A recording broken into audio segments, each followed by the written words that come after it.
What's poppin', guys? You got your coach of the Chim Chargers for our Week 2 GBA match versus Gym Leader Gio, coach of the San Francisco GiEnteis, a very solid player and a great friend of mine.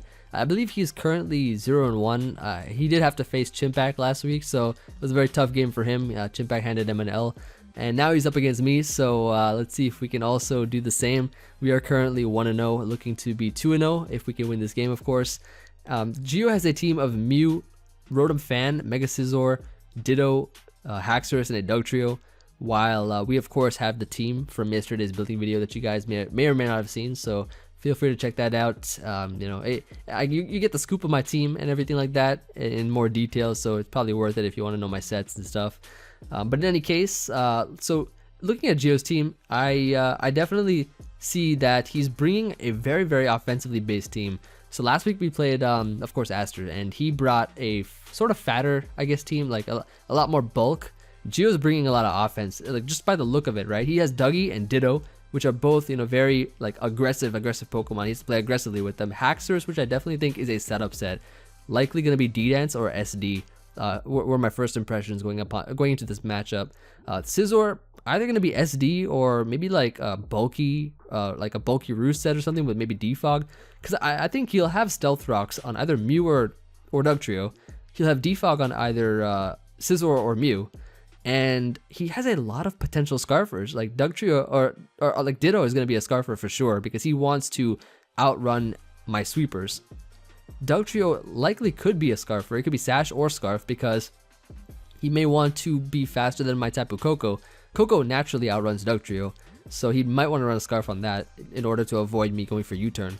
And then, he likely want to run Scarf Rotom as well because he, my Mega Pinsir, like that's his Pinsir check. My Mega Pinsir could easily run Stone Edge. That's the same reason why last week the guy had to run Scarf Zapdos, because he did not want to be outrun and destroyed by a rock type move. Like I have Rock Tomb on my Mega Pinsir, so if he had like non-Scarf, that would have been annoying for him. So I think that has to be Scarf as well. So I'm like, okay, I'm thinking about this. I'm like, okay, I got a couple potential Scarfers I have to face, and I basically, like, going into this match, I figured that my best way to win is to play aggressively as I can, and I thought my best lead was going to be Hoopa Unbound. Reason is because his potential leads are going to be either Mew for setting up rocks or just having momentum or something, the Rotom Fan because it could be Scarfed with Volt Switch, or maybe the Scizor for a U-turn. So I think one of those three are going to be his lead. I don't think he'll lead Ditto. I don't think he'll lead Dougie because he may want to pivot into it at some point with one of his momentum users. And I don't think he'll lead Haxorus because that's something that he'll likely want to bring out late game. So I'm like, okay, I have a Sash Hoopa Unbound. I want to lead with that and see what happens. So let's just go ahead and find out what exactly goes down in this game. And this game, of course, it's probably one of my favorite games I've seen this season so far. So let me know what you guys think at the end, but let's just hop right into it right now and I'll show you guys what happens. So Gio, of course, sending me that challenge, and I am going to lead with Hoopa Unbound. He leads with his Mew, so I'm like, okay, he led off with the Mew here. Likely that this Mew is some sort of offensive set with Volt Switch or U-turn. And as you can see here, he reveals the U-turn. So I'm like, okay, thank goodness I have a Focus Sash on this Hoopa.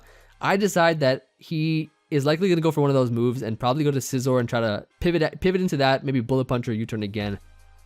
So I predict this. Turn 1 with the Mew in front of my face, I just go for HP Fire, and I don't have to play a Mega Scizor this entire game. So that was just the number one, just making a huge hard play right off the bat, right on turn 1. And then I'm like, okay, I don't want to sack my Hoopa. He brings a Mew again, likely gonna U-turn.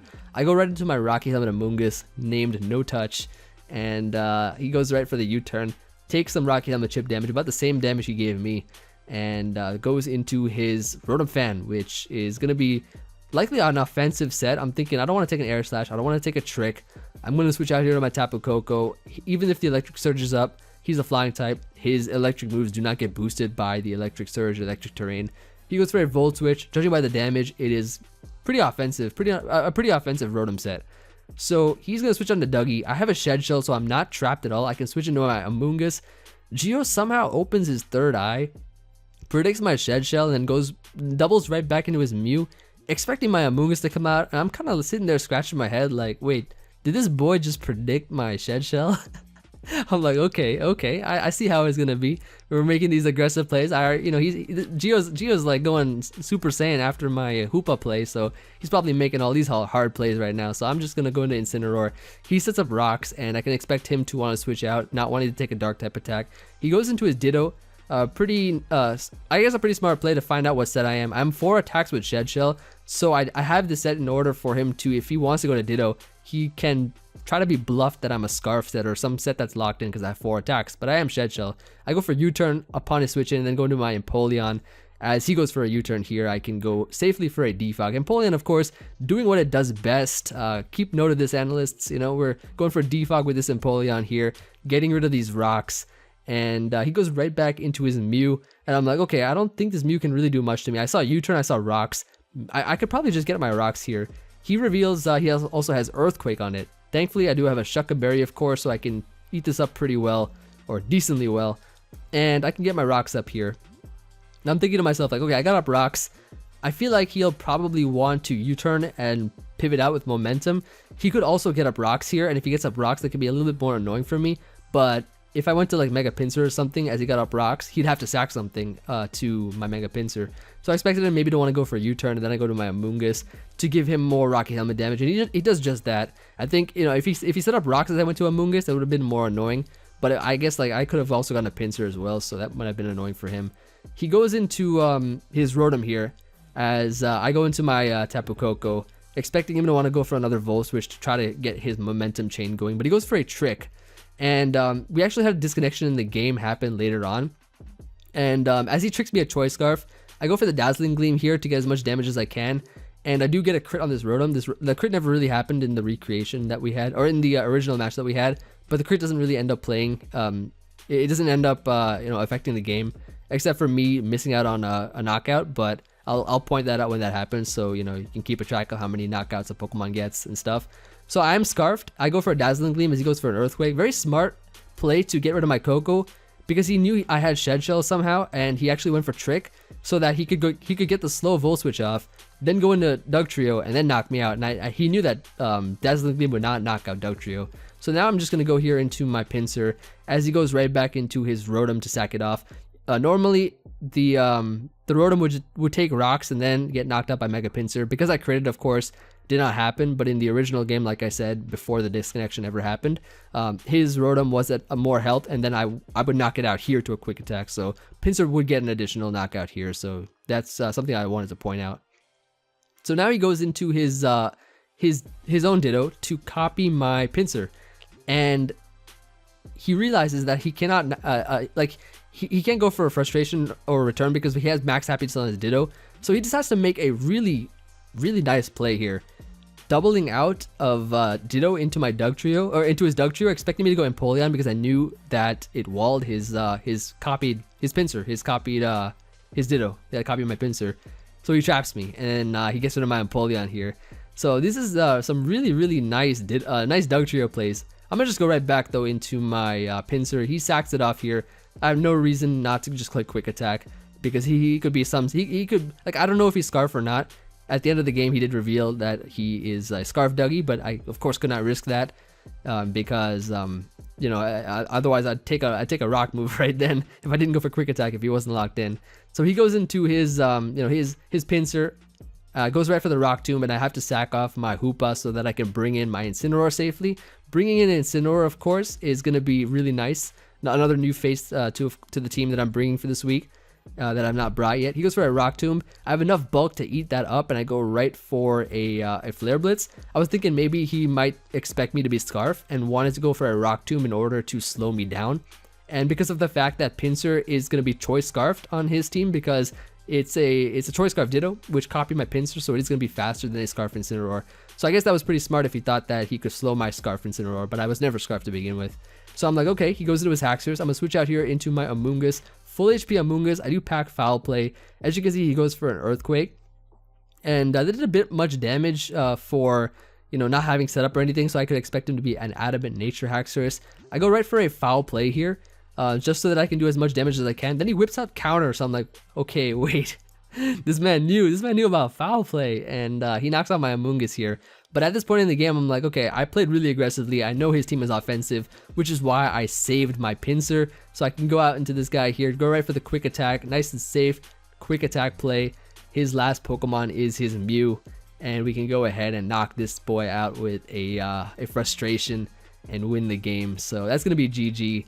And I mean, like, overall, I think like the main reason why I won, of course, is because I did save my Mega Pinsir. Mega Pinsir just like, it just destroyed his team upon even like matchup wise, team preview wise. Mega Pinsir was just an amazing mon versus him. And Dark Spam as well. He did not really have much for that. His only Pokemon like for Dark type attacks were like, I didn't even need to click Dark type attacks anyways. But he only had Slurpuff and Chestnut, which of course both of them did not come at all. So it was a bit more pressuring for him, I guess, in that scenario. I just had a lot of offense on my team.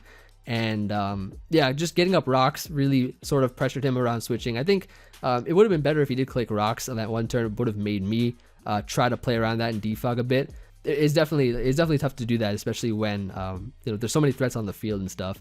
And if every time I bring in Pinsir, I get a knockout. Like, that's the thing. Each time I bring in Pinsir safely, I just knock it out. So he had to keep up momentum in order for my Pinsir not to be able to come in safely. He played really well. This is probably some of the best Doug Trio plays I've ever seen in League format, I'd say. It was a really intense game, really fun game. And we did manage to come out on top, of course, because I know how to preserve my win cons. I know exactly, like, I'm really solid at preserving my win cons here. So yeah, GG, it's Emvee. I hope you all enjoyed, and be sure to check out Gio's channel as well. He should be uploading it at the same time as me, and he's going to be doing live comms, so that should be fun to watch. Another thing I wanted to like point out, like, I've seen some people comment on my videos for GBA and stuff, why don't I do live comm, why do I do post comm? And they don't want to see live comm and stuff like that. The reason I do post comm, in my opinion, it's just personal preference. I really enjoy post comm a lot more because post comm is just so nice in terms of game analysis quality, where I can actually like go over like the entire sort of big picture of the game, play by play, go through each thing. Whereas in a live comm, it's just like I'm sitting there like trying to really focus on my turns and stuff, and I don't know, it's like probably I'm gonna miss a lot of things in live comm. Whereas in post comm, I can go back, look at the game, go through that, and just analyze every play. Just better for, in my opinion, my personal preference for like game analysis. Post comm is really where it's at, and it's short too. Keeps it short and sweet, so you guys can watch that and move on to the next video. You don't have to sit there for like an hour. But yeah, maybe you want to hear me talk for an hour. That's what my Showdown lives are for. Nice live comm there. So I do like post comm replays quality better. Replay qualities are just so nice when my boy's helping me do Citra battles and things like that. So it's looking clean with these Wi-Fi battles, with these nice post comms. But that's just personal preference, I guess. Either way, you know, it's gonna be fun, a fun season. So far we're 2-0 right now. Next week we're gonna be taking on Coach Z. So whoever that guy is, you better be ready. We're coming for you, man. We're coming for you. We're gonna beat you down like we did in these last two games. So we'll see. We'll see if we can do that. I'm just getting pumped up right now. Just watching this game got me pumped up. But yeah, hope you all enjoyed. I'll see you guys on the next video, and peace.